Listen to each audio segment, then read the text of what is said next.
आप सभी को राधे राधे।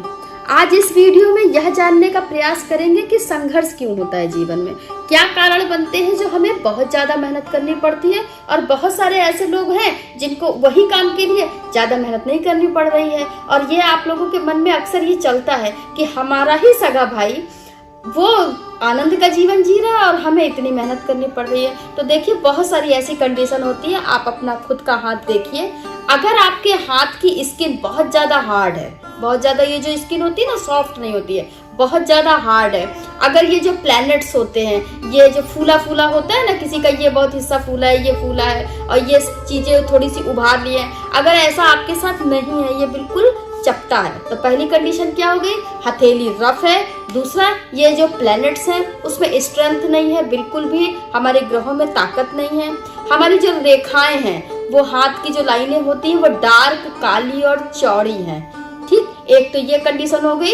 और सबसे जो महत्वपूर्ण कंडीशन है वो यह है, ये आप लोग देख रहे होंगे, जो बेसिक लाइनें सभी के हाथ में होती है, हम अक्सर बताते हैं, इसे हृदय रेखा कहते हैं, इसे हृदय रेखा कहते हैं, इसे मस्तिष्क रेखा कहते हैं, इसे जीवन रेखा कहते हैं। तो जब हृदय रेखा, ये जो हृदय रेखा है ना, अगर हृदय रेखा और मस्तिष्क रेखा के बीच में थोड़ा सा गैप है, देखिए, ठीक है, समझ पा रहे हैं, इसमें जीवन रेखा और मस्तिष्क रेखा के बीच में अगर गैप है, मिला हुआ नहीं है, तो ऐसे लोगों के जीवन में भी बिना अड़चनों के कोई काम नहीं आता है। मतलब कुछ भी अगर वो करेंगे तो जब तक उनके जीवन में कुछ ना कुछ, आपकी भाषा में अगर कहें कि रायता नहीं फैल जाएगा, तब तक उनका कोई काम नहीं होगा। तो अब इन चीजों से बचा कैसे जाए?